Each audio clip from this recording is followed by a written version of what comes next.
Chapter 2: Social Life Goals. If you look at the trophy, you'll miss the target. If you look at the target, you'll get the trophy. It's extremely important to identify the problem we face and dream of possible solutions. But in order for you to succeed at adapting the outside-the-box model into your life, you need to identify the target you want to hit.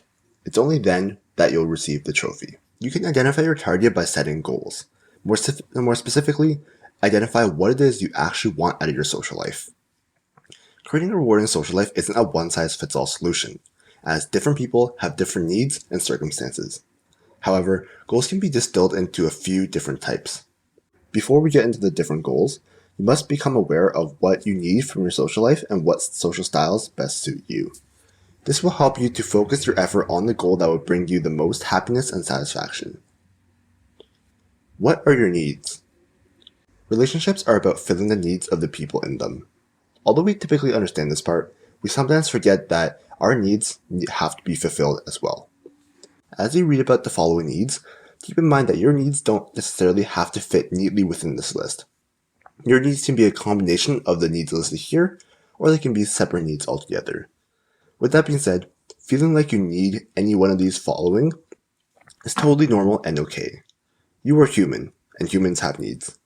We're identifying them now, so you know what you need to get from your social life. Fun. Is your life missing fun and excitement with friends? If you feel like your days are spent working and coming home to an uneventful evening, you may be missing entertaining dinners, hangouts, parties, trips, and memories with your friends. Company. If you find yourself spending the majority of your time alone or feeling alone, you may need the constant company of people to keep you from isolation all the time. Emotional support. Do you have little to no friends or family you can turn to in times of crisis or sadness? Without people to support you when you need it, you may feel like you have no safe space to land, which can cause you to feel anxious or stressed. Intimacy. Perhaps you know a lot of people without knowing many people well, and perhaps a lot of people know you without knowing you well. Knowing someone intimately can bring you a level of connection and friendship that wouldn't be possible with acquaintances or casual friends. Are you introverted or extroverted? Although a good portion of people are usually both introverted and extroverted, if you lean more towards one side or another, you may have a distinct style of being social. Generally speaking, introverts prefer to spend more time alone. When they do spend time with others, it's with small groups of closer friends. Extroverts prefer to spend more time with others and with larger groups of people, even if they aren't necessarily close friends. But these identities aren't fixed. Chances are you have both introverted and extroverted tendencies. The purpose of identifying whether you lean more towards one side or another is to find out the social styles you best respond to. If you're unsure of whether you're more introverted or extroverted, just listen to your instinct. Would you rather go to a big party or have a small dinner gathering with close friends? Do you tend to dominate group conversations, or do you typically stay quiet in the background, only talking when you have something relevant to say? Do you feel more energetic and excited when you're with a big group of people or when you're with someone you really like and care about? What are your priorities? Assuming you voluntarily picked up this book, it's fair to say that the creation of your social life is going to be a high priority. I doubt that anyone, if they're being honest with themselves, is reading this book and thinking of the creation of their social lives as a low priority. The question is, how high is the priority? Although the majority of readers might name their social lives as a high priority, it might not be the highest priority. What you choose to prioritize will greatly determine how you create your social life. If your social life is your top priority, it means that your social life is more important to you than your career, hobbies, or other interests, which is totally valid. If you identify your social life as your top priority, making decisions in your social life will be much easier, since your attention and effort can be focused on that single goal. Your main concern is to make sure that other aspects of your life remain functional while you pursue your top priority.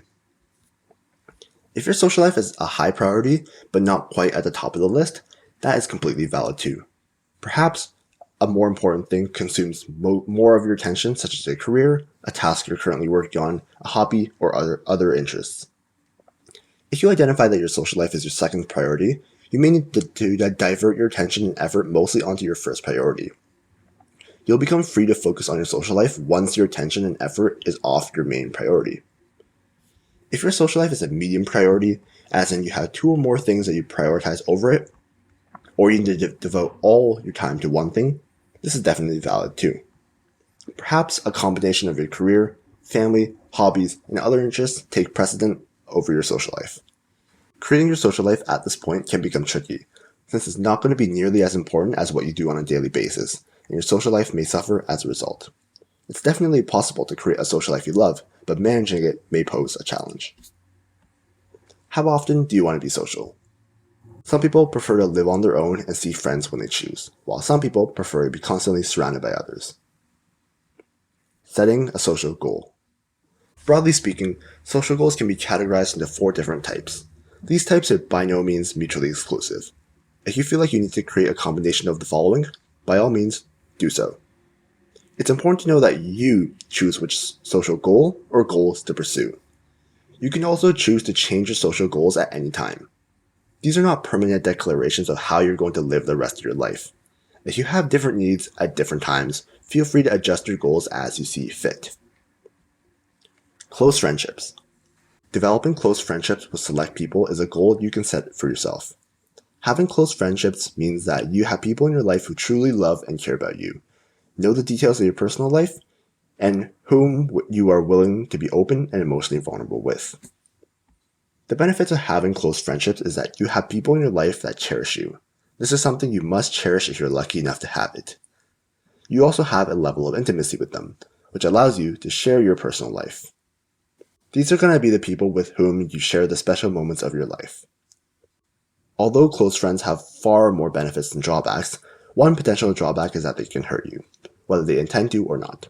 Also, if you just focus on close friends without having a wider social network, you may still feel disconnected from the people who aren't your close friends. Everybody deserves to develop close friendships. If you're new to creating your social life, developing at least one close friendship could be your first goal, as this will be the most beneficial to your life. Number of friends in your network.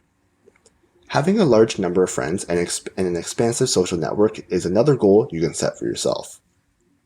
This would mean that a lot of people know you, like you, and are social with you. The benefit of having a large network is that you'll have many people to be social with. You'll also have a lot of life opportunities as many people within your network can open doors for you. And you'll have a sense of belonging to a wider community of people. The drawbacks of having a large number of friends and an expansive social network is that it can be difficult to manage at times, and it can open you up to more sources of drama and problems. Having an expansive social network without having close friends can leave you feeling lonely as you lack the depth of intimacy. Nevertheless, a wide-ranging social network is great for extroverted people, people who need more fun in their lives, people who want more company, and people who are looking to be social very often. Group of friends. Having a group of friends is another goal you can set. The benefit of having a group of friends is that you have a tribe of people you belong to, which is an invaluable feeling. These people can bring you the fun, excitement, support, and intimacy that close friends can bring you individually. But within a group, there's strength in numbers. The drawbacks of having a group of friends include conflict within the group and difficulty branching out to other social groups. Managing a group of friends can also be time-consuming. Having a group of friends can be a great option for both introverts and extroverts. The group shouldn't be so big that it makes introverts feel uncomfortable, but it shouldn't be so small that it makes extroverts feel restricted.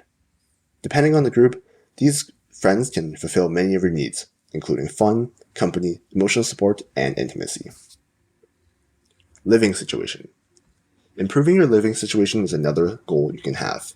You can have an amazing social life outside your house, but if your living situation causes problems, it can result in overall dissatisfaction with your social life. Whether it's because you live alone, the people you live with aren't making you happy, or where you live isn't making you content, it's worth improving if you feel the need to. Improving your living situation can dramatically improve your day-to-day life. Maybe you move in with better roommates or with a romantic partner, improve family relationships, or move to another part of the city, another city, or even another country, or live in a better home. The drawbacks of trying to improve your living situation is that it can be expensive, tedious, and scary. However, improving your living situation for the better versus tolerating a comfortable but unsatisfying experience will almost always be a good decision. Romantic relationships. Getting into a romantic relationship with someone you like can bring intimacy and sexual connection into your life. Although we're not going to get into too much detail in this book about finding a romantic partner, the good news is that treating dating as an extension of your social life will make the process much more fun, less stressful, and more successful. Romantic relationships and other social relationships share one crucial thing in common: human connection. By improving your ability to connect with humans in general, you will improve your ability to connect with someone you want to be romantically involved with. A romantic relationship can provide a number of amazing benefits and experiences that other social relationships may not, namely intimacy, romantic connection, and sex. The drawback of a romantic relationship is that the potential emotional complications will likely be the most intense out of all the different types of relationships in your life. If you focus only on your romantic relationship, your social life will most likely suffer. This could cause you to become more dependent on your romantic partner to fill the gaps, which can cause even more problems. A romantic relationship is great for people who are looking for new, meaningful experiences that prove enriching. Key takeaways. Creating your ideal social life isn't a one-size-fits-all solution. People have different desires, so it's important to set the appropriate goal or goals. What are your social life needs? What would you like your social life to give you that it currently doesn't? Is it fun, company, emotional support, and/or intimacy? Depending on whether you are more of an extrovert or introvert, the style of your social life may differ. Being clear with yourself on how often you want to be social will help determine what goal you set. Goals for your social life can include close relationships, a large number of people and an expansive social network, an intimate group of friends, a better living situation, and romantic relationships.